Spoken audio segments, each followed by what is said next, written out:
fired at 8 o'clock a.m. A system crash at 8:15 a.m. And $120 million at Meridian Gateway is about to disappear. New CEO Regina Thorne made her biggest mistake by firing Isaiah Brooks, a black engineer asleep, after fighting hackers for 36 hours. She ignored his final warning, sending the company into complete chaos. Now, Regina must swallow her pride and go to his cheap apartment, where he lives, with his little daughter to beg for help. Will this single dad agree to save the woman who insulted him? To understand how everything fell apart in just 15 minutes, we need to go back 36 hours back to a small apartment on the south side of Chicago. Rain tapped against a cracked window. Isaiah Brooks stood in his kitchen. The ceiling above him had a brown water stain shaped like a small cloud. A red plastic bucket sat in the corner. It caught drops one by one. Each drop made a soft ping on the plastic. Isaiah was 32 years old. He had broad shoulders and a strong jaw. Years ago, he ran track in college. Now he worked nights as a security engineer. His gray t-shirt was faded from too many washes. The collar had gone soft and thin. He opened a cabinet and pulled out 2 boxes of cheap pasta. Dinner tonight would be simple again. He filled a pot with water and set it on the stove. "Dinner in 10 minutes, baby," he called out. His daughter Jasmine ran into the kitchen. She was 6 years old, with 2 puffy pigtails and a gap where her front tooth used to be. In her arms, she held a small plastic spaceship. One wing was broken off. Isaiah had found it at a thrift store for $2. It was still her favorite toy in the world. "Daddy, look. My rocket can fly to Jupiter," she said. She lifted it high above her head and made a soft whooshing sound. Isaiah smiled and knelt down to her eye level. "One day, we're going to the Real Space Museum downtown. I promise you that." "When?" Jasmine asked, her eyes wide and hopeful. "Soon as I finish this big project at work," he said. "Just a little more time." He meant it, but he had said those same words before. Money was tight. His pay was $18.50 an hour. That barely covered rent and Jasmine's asthma medicine. He worked the night shift because the day managers never wanted him around. They handed him the boring jobs, the cleanup jobs, the jobs nobody else wanted to touch. Jasmine's asthma had gotten worse over the winter. Some nights, Isaiah sat awake listening to her breathing, ready to grab her inhaler at the smallest wheeze. The apartment's mold problem didn't help. He had asked the landlord to fix it 3 times already. He never complained. He just showed up, night after night, and did the work right. Isaiah had worked at Meridian Gateway for almost 4 years. He started as a low-level technician, checking cables and resetting passwords. Slowly, he taught himself the deeper parts of the system. He read old manuals on his breaks. He stayed late just to understand how the machines truly worked. None of the day managers ever noticed. They saw a tall black man in cheap clothes and assumed he belonged in the cleanup crew. They handed him the dirty jobs, wiping old logs, replacing broken wires, sitting alone through the quiet hours nobody else wanted. He swallowed it every single time. He needed this job. Jasmine needed her medicine, and her asthma inhaler alone cost more than he liked to admit. One missed paycheck could mean missing a refill. His landlord had called twice last month about late rent. The man's voice was always flat and cold on the phone. "One more late payment, and we start the eviction process," he had warned. Isaiah wrote the date on a sticky note. He pressed it onto the fridge, right next to a crayon drawing Jasmine made of the 2 of them holding hands. He looked at that drawing every single morning before leaving for work. It reminded him exactly why he kept pushing through the hard nights, even when his whole body begged him to stop. At 10:14 that night, Isaiah walked into the server room at Meridian Gateway.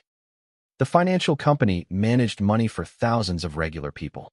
The room stayed cold, kept at 64 degrees to protect the machines. Fans hummed steadily in the background. He sat down at his usual desk and opened his laptop. Everything looked normal. For now. Then the screens turned red. Every monitor in the room flashed the same warning. 12 international money transfers had frozen mid-transaction. $120 million, locked and stuck. A grayskull icon appeared on the main screen. Below it, 3 words blinked in white text. Apex Null was here. A ransom note followed. The hackers wanted $10 million in Bitcoin. They gave a deadline of Monday, 8 in the morning. If the company refused, they promised to wipe every record clean. Around him, the other night engineers panicked. They grabbed their jackets and rushed toward the door. Nobody wanted to be the one holding this mess. When the sun came up, Isaiah called his supervisor. The man answered, from somewhere warm and far away, with waves crashing in the background. "I'm in Florida with my family," his supervisor said. "Just run the standard system reset. You'll be fine." Isaiah knew better. A standard reset would only make things worse. It would delete the very records they needed to fight back. He hung up the phone slowly and stared at the red screens. He had two choices: walk away and let someone else deal with the mess in the morning, or stay and fight a war nobody was paying him to fight. His phone buzzed on the desk. It was Mrs. Gable, his elderly neighbor. She watched Jasmine for $15 an hour whenever he worked late. "Isaiah, it's past your pickup time," she said, her voice tired and sharp. "And your girl has a little fever. She keeps asking when you're coming home." Isaiah's chest tightened. He looked at his wallet. Inside sat one bus card, with $4.50 left on it. If he stayed here tonight, he would owe Mrs. Gable more money he didn't have. And if his rent came in late again, his landlord had already warned him about eviction. Fear crawled up his spine. What if he stayed and failed anyway? What if the company blamed him for everything, and he ended up in serious trouble? Then who would take care of Jasmine? He pictured her face if he never came home. He pictured strangers deciding where she would sleep. That thought alone made his stomach twist into a hard knot. Nobody at this company would fight for him if things went wrong. He knew that much already. Men like him got blamed first and believed last. It had always been that way here, and he had no reason to think tonight would be different. Maybe the smart move was walking away clean. Let the day shift deal with whatever mess waited for them tomorrow. It wasn't his mess to clean up, not really. Nobody had asked him to be a hero. He grabbed his backpack and walked toward the server room door. His hand touched the cold metal handle. He paused there, breathing hard, ready to leave it all behind. But something stopped him. He couldn't just leave innocent people's money hanging in danger. Somewhere out there, a nurse or a bus driver or a teacher had savings tied up in this system. He thought of his own father, a man who worked with his hands his whole life and never got to retire with dignity. Isaiah let go of the handle. He turned back toward the glowing red screens. In the corner of the server room stood an old bookshelf nobody touched anymore. Dusty binders lined the shelves, filled with technical notes from years before. Isaiah pulled one down. It belonged to Marcus Vance, the engineer who designed the very first version of this system. Marcus had retired years ago, after some kind of internal dispute nobody talked about anymore. Marcus Vance was something of a legend among the older staff. People said he built the entire security backbone of Meridian Gateway alone, working nights just like Isaiah did now. Then one day, after some quiet dispute with the old board, he simply vanished from the company. Nobody ever explained exactly why. Isaiah had heard the stories in bits and pieces over the years. A brilliant mind, pushed out and forgotten. He wondered, for just a moment, if that would be his own story too, someday. He flipped through page after page of faded blue handwriting. On page 142, one line caught his eye. "When the firewall falls, don't rebuild the wall. Trap the enemy inside the session cache and lock the door." Isaiah read it twice. Then a third time. It clicked into place like a key turning in a lock. Instead of fighting the hackers head-on, he could trap them. He could lure them into a small digital cage called the session cache, then seal it shut. It was risky.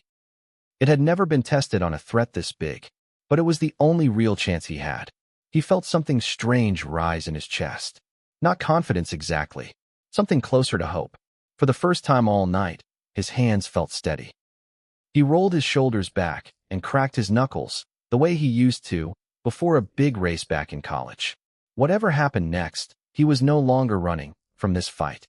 He was choosing it. At 2:15 in the morning, Isaiah locked the server room door from the inside with a metal chain. He sent one last text to Mrs. Gable. "I'll pay you double Monday morning. Please keep Jasmine safe for me." He pulled off his worn denim jacket and hung it over the back of his chair. Then he logged in using an old backup account, one that still carried Marcus Vance's administrator access. Green code began scrolling down the black screen, line after line, faster and faster. The ordinary worries of his small life faded into the background. Right now, in this cold room, he was the only thing standing between total chaos and the safety of thousands of strangers. He typed his first command and sent it out into the dark. The system let out one long, low beep. Somewhere out there, on the other end of this digital war, Apex Null had just noticed him. Saturday and Sunday blurred together into one long, exhausting stretch. Empty cans of cheap energy drinks piled up beside his keyboard. Dry crackers sat forgotten on a napkin. Isaiah barely stopped moving. At 4:12 on Saturday afternoon, the hackers struck back hard. They launched a massive wave of traffic meant to overload the system and burn it out completely. Warning lights flashed across every screen in the room. The cooling fans screamed louder than Isaiah had ever heard them. He pressed his palm against the server tower and felt the heat radiating through the metal casing. If the machines overheated and shut down, everything he had built so far would collapse instantly. Isaiah fought back, adjusting filters and rerouting data as fast as his tired hands could move. Sweat rolled down his temple as he watched line after line of malicious code try to force its way through. Every time he closed one gap, the hackers found another. It felt like patching holes in a sinking boat with his bare hands. At one point, a fake message popped up on his screen, pretending to be from his own supervisor. It asked him to enter his backup password. Isaiah's fingers hovered over the keys for a second.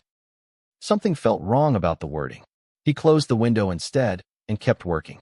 Later, he would realize that single decision had saved the entire system from a second attack. Around 6 that evening, a soft knock came at the door. It was Arthur, the building's night janitor. He was 55 years old, with rough hands worn down by 20 years of mopping these same halls. Arthur carried a thermos of hot coffee and half a sandwich wrapped in foil. "Figured you could use this, son," Arthur said, setting them down gently on the desk. Isaiah gave a tired nod. "Thanks, man. I really needed this." Arthur glanced at the red screens glowing across the room. He shook his head slowly. "Those folks in fancy suits upstairs don't know you're saving their whole company right now," he said. "But I see you. I see exactly what you're doing here." Arthur pulled up an old folding chair and sat down for a minute, watching the red lights blink across the wall. "You remind me of my own boy," he said quietly. "Works hard, never brags about it. World don't always notice men like us. But it matters anyway." Isaiah took a slow sip of the hot coffee. His hands were shaking from exhaustion, but the warmth helped steady them. "Thanks, Arthur. I mean it," he said. "Feels good knowing somebody sees this." Arthur stood back up and patted Isaiah gently on the shoulder before heading for the door. "Keep going, son," he said. "Whatever happens, you did right by doing this." For a moment, Isaiah felt less alone in that cold room. By 3 in the morning on Sunday, exhaustion hit him like a truck. His eyes burned red and dry. His hands trembled so badly he mistyped a command 3 times in a row. One wrong keystroke nearly let the malware slip straight through his defenses. He splashed cold water on his face from a small sink in the corner. He forced his eyes back open and kept working. Monday's dawn crept closer, gray light seeping in through a narrow window. The room smelled like sweat, stale coffee, and hot metal from the overworked cooling fans. The hackers made their final push around 6:30 that morning.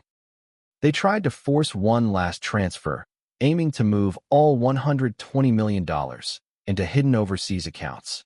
Isaiah's fingers flew across 2 keyboards at once, redirecting the dangerous data into the trap he had built.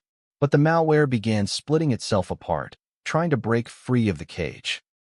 Isaiah realized the session cache had to stay locked every second, without fail. He wrote one final script to hold the system steady on its own. Then his body simply gave out.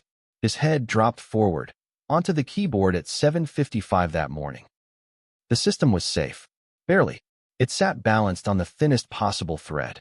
And nobody walking into that room in the next few minutes would understand just how fragile that balance really was. At 8 o'clock sharp heels clicked against the marble floor outside the server room. The smell of expensive perfume drifted in, cutting straight through the stale air of coffee and metal. Regina Thorne walked in, with 5 assistants trailing behind her, all dressed in crisp black suits. This was her very first day as the new CEO of Meridian Gateway. She had inherited the company from her grandfather, and she intended to run it with iron discipline. Regina was 28 years old, the 3rd generation of her family to sit at the top of this company. Her whole life, people whispered that she only had this job because of her last name. She hated that whisper more than anything, so she planned to prove them wrong on day 1. Strict rules, 0 excuses, no exceptions for anyone, no matter their story. In her mind, kindness looked weak, and weak leaders lost respect fast. She believed order came from fear, not trust. If she let one person slide, she thought everyone else would slack off too. That belief had hardened into something cold inside her, long before she ever set foot in this building. Her grandfather used to tell her stories about the early days of the company, back when he knew every employee by name. She had always found those stories a little foolish. Running a company, in her mind, meant staying above the small details. It meant staying above the people who did the small work. She would learn, before this day ended, just how wrong that idea truly was. She looked around the messy room. Empty cans littered the floor. And there, slumped over a keyboard, sat a black engineer in a wrinkled gray t-shirt. He was fast asleep, surrounded by a wall of screens still glowing red with warnings. She didn't see the dark circles under his eyes or the trembling exhaustion in his hands. She only saw a mess that needed cleaning up right there on her very first morning. Regina's face turned hard with anger. She didn't ask a single question. She marched straight over and yanked the headphones off Isaiah's ears. Meridian Gateway does not pay people to sleep on company property, she snapped, her voice sharp enough for the whole room to hear. You are fired. Effective right now. Isaiah jolted awake, blinking against the harsh morning light. His mind was foggy from exhaustion, his body aching in every joint. 2 security guards stepped forward and gripped his arms, pulling him toward the door. He didn't beg. He didn't plead for his job back. Instead, he twisted around and shouted with everything he had left in his cracked, tired voice. Regina, listen to me. Do not delete the session cache. If you wipe it, $120 million in retirement savings disappears forever. Regina only laughed, cold and dismissive. She waved a hand, as if swatting away an insect. Save your desperate threats for someone. Who cares? She said. She grabbed his security badge and tossed it straight into a nearby trash can. Around the room, other employees froze in place. Nobody dared to speak up. A young analyst near the coffee machine lowered her eyes to the floor, her cup shaking slightly in her hand. An older accountant, arriving early for a meeting, stopped in the doorway and simply stared, his mouth slightly open. One security guard glanced at his partner as he gripped Isaiah's arm. Something in his face looked uneasy, almost apologetic. But nobody said a word against the new CEO on her very first morning. Everyone just watched in heavy, uncomfortable silence as Isaiah was walked past the front desk and out through the lobby. The heavy glass doors of Meridian Gateway swung shut behind him, with a hard, final click. Outside, the Chicago wind cut sharp against Isaiah's tired face. He walked slowly down the sidewalk, his old backpack hanging loose over one shoulder. He had no job now. No badge. No paycheck coming this week. But strangely, underneath the exhaustion, he felt something close to peace. He had done his part. He had fought for 36 hours straight, and he had warned them. Whatever happened next was out of his hands. The streets were still quiet this early on a Monday morning.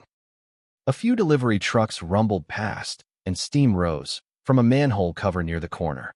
He thought about calling Mrs. Gable to update her, but decided it could wait until he got home. Losing this job scared him more than he wanted to admit.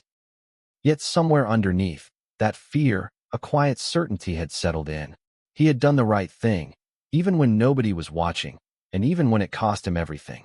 That certainty felt like something nobody could take from him, no matter what happened next. He stopped at a small diner on the corner, the kind with a cracked vinyl booth and a bell over the door. He counted out his last few coins onto the counter, one by one. It was barely enough for a small plate of pancakes to bring home to Jasmine. The waitress behind the counter, an older woman with tired eyes, noticed how carefully he counted his change. She slipped an extra sausage link onto the plate without a word and gave him a small, understanding smile. Isaiah thanked her quietly and walked back out into the cold. Back at the apartment, Jasmine's fever had finally broken. She ran to him the moment he walked through the door, wrapping her small arms tight around his neck. "You're home, Daddy," she said, her voice bright and happy. Isaiah held her close, breathing in the simple comfort of her hug. He set the pancakes down on the small kitchen table. Then he lay back on their old, torn sofa with Jasmine curled beside him. Within minutes, he fell into a deep, dreamless sleep. It was the first real rest he'd had in almost 2 full days. He had earned this quiet moment. But back at Meridian Gateway, the storm was only just beginning. At 8:15, that same morning, Regina stood in the server room, arms crossed, giving orders to the new head of technical operations. "Clean up this mess," she said sharply. "Run a full cache wipe. I want this system running smooth by lunch." The engineer hesitated for just a second. Something about the warning felt strange to him. But Regina was his new boss, and he wasn't about to argue on his very first hour under her. He pressed enter. For 3 full seconds, every screen in the building went completely black. Then the system rebooted on its own, displaying a single message across every monitor in the building. "Thank you for releasing us. $120 million is now in transit." Panic exploded through the office. Senior engineers typed frantically, but every single admin account had been locked out. The whole system was now encrypted, with a structure none of them understood, built entirely on Marcus Vance's old, forgotten architecture. Phones started ringing all over the building at once. Clients wanted answers. Board members demanded updates. One assistant dropped her tablet on the floor, and nobody even stopped to pick it up. Regina's face went white. She had been CEO for barely 2 hours, and already her family's company stood on the edge of total collapse. Her hands, always so steady in meetings, trembled as she gripped the edge of a desk. The young technical director turned pale and admitted the truth through tears. "Only the man you fired this morning understands how any of this works," he said. "Your order just triggered the exact disaster he warned us about." He kept talking, his voice cracking with panic. "He told you not to touch the cache. He told you exactly what would happen. We all heard him say it." Regina said nothing. She stared at the black screens, her mind racing back to the sound of Isaiah's voice shouting his warning as security dragged him away. She had laughed at him then. She was not laughing now. Regina Thorne stood frozen in the middle of the chaos. Just 2 hours into her very first day as CEO, she was staring down the total collapse of her family's company. Everything her grandfather built could vanish by lunchtime. She had a choice now: swallow every ounce of pride she had left, or watch the company burn to the ground around her. At 11:30, that morning, a sleek black car pulled up outside a rundown apartment building on the south side. Regina stepped out, her designer heels sinking into a dirty puddle near the entrance. Broken glass crunched under her feet as she walked through the dim, musty hallway. She knocked on Isaiah's door, her hand trembling slightly. The door opened. Isaiah stood there in the same faded gray t-shirt from that morning. Behind him, Jasmine peeked out shyly, gripping the edge of her father's shirt with one small hand. Regina's voice shook as she spoke. "I'll pay you $50,000. Just come back and fix the system right now." Isaiah looked directly into her eyes. His voice stayed calm and steady. "You think your money can buy back my dignity?" he said. "This morning, you humiliated me in front of everyone. You called me lazy. You never even let me explain. I'm not coming back for your check." Regina's shoulders dropped. A single tear slid down her cheek, smudging her perfect makeup. She lowered herself to one knee right there in the dusty hallway, in front of both Isaiah and his daughter. "I'm sorry," she said, her voice breaking. "My pride was ugly and stupid this morning. But please, save that money. It isn't for me. It belongs to thousands of construction workers and cleaning staff across this city. They'll lose everything they've saved their whole lives." Jasmine tugged gently on her father's shirt sleeve. "Daddy, is she okay?" she whispered, peeking around his leg at the crying woman kneeling on their floor. Isaiah placed a steady hand on his daughter's head. She made a mistake, baby. Sometimes grown-ups have to learn that the hard way. Regina wiped her cheek with the back of her hand, trying to compose herself. I know I have no right to ask you for anything, she said. But those workers didn't do anything wrong. Please don't let my mistake cost them everything. Isaiah studied her face carefully. He saw real fear there, and something that looked like genuine shame. He thought about all the working people out there, people just like his own father used to be. Slowly he nodded. All right, he said quietly. I'll help. Not for you. For them. Back inside the server room, Isaiah sat down at his old desk one final time. He ran a hidden backup script. Months earlier, he had quietly built it into Marcus Vance's original code, just in case something like this ever happened. Nobody else on Earth knew this secret pathway existed. His fingers moved across the keyboard with steady, practiced speed. 15 long minutes passed in complete silence. Then, one by one, every screen in the room turned from angry red to calm, steady green. The full $120 million locked safely back into place. Apex Null had been pushed out for good. Regina stood behind him, watching in stunned silence. The man she had thrown out onto the street that same morning had just saved her entire company with his own two exhausted hands. At 1:30 that afternoon, the main lobby of Meridian Gateway buzzed with activity. Every employee in the building had gathered, whispering among themselves about what had happened that morning. Regina walked up to a small podium set near the front entrance. Her eyes were still a little red from crying earlier. She looked out over the crowd and found Isaiah standing near the back. I owe Isaiah Brooks a public apology, she said, her voice carrying clearly across the silent room. This morning, I judged a good man by his tired clothes and his exhausted face. I was wrong, completely wrong. She turned toward the technical director, who had followed her careless order that morning. You're relieved of your position, effective immediately, she said firmly. The crowd stayed silent, watching closely. Some employees exchanged surprised glances. Nobody had ever seen Regina Thorne admit fault about anything before, not even small things. Then she looked back at Isaiah. I'd like to offer you the role of Chief Information Security Officer, she said. Full benefits, complete health coverage for your daughter, a salary of $350,000 a year. She paused, her voice softening. It won't undo this morning, but I hope it's a start. A quiet murmur rippled through the crowd. Isaiah stood still for a moment, letting the words sink in completely. Then he gave a small, steady nod. Near the back of the crowd, Arthur leaned against his mop cart, watching with a proud smile stretched across his face. He caught Isaiah's eye and gave him a small, knowing nod. It was the kind shared between two men who had believed in each other through a long night. Word of what happened spread fast, through the building, then through the whole company. Engineers who had never spoken to Isaiah before stopped by his new office just to shake his hand. A cleaning worker on the 10th floor told him her cousin worked construction downtown, and thanks to him, her cousin's retirement savings were safe. An older woman from accounting stopped him in the hallway one afternoon. She told him her husband was a retired bus driver, and his pension had been part of that frozen money too. She squeezed his hand and thanked him twice before walking away, her eyes glistening with tears. Regina kept her word in the weeks that followed.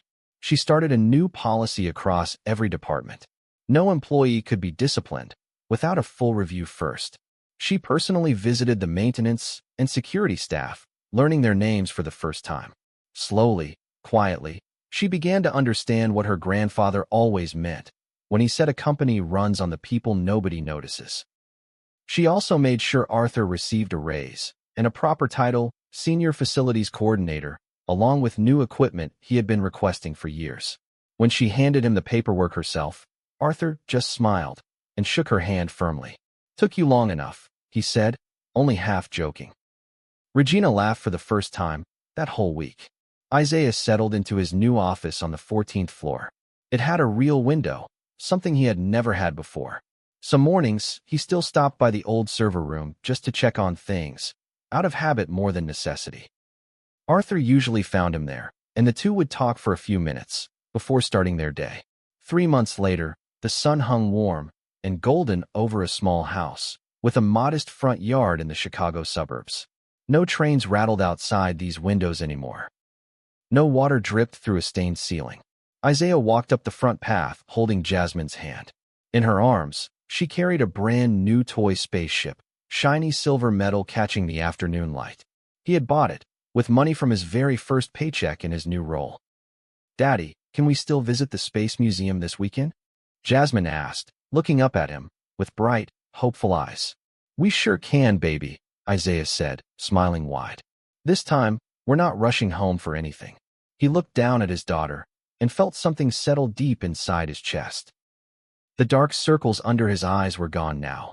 His smile reached all the way up to his eyes. That weekend, they finally visited the Space Museum downtown. Jasmine pressed her small hands against the glass of a moon rock display, her eyes wide with wonder. She asked question after question about stars and planets, and for once, Isaiah had all the time in the world to answer every single one. He bought her a small model rocket from the gift shop, the kind you build yourself, with simple pieces. That evening, they put it together at their kitchen table, laughing every time a piece fell apart in their hands.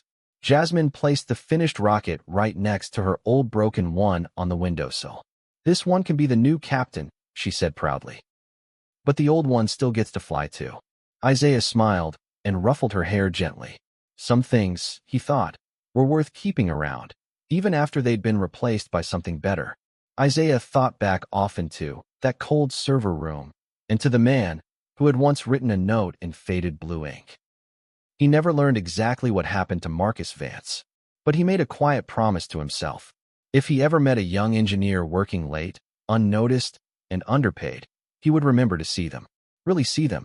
He had proven something important that morning without ever raising his voice or begging for a single thing. A person's worth can never be measured by a rushed, careless judgment. Real dignity comes from showing up, doing the work, and refusing to bend, even when no one else is watching. And on that quiet afternoon, watching his daughter run laughing across their new front yard, Isaiah Brooks finally felt like a man who had won.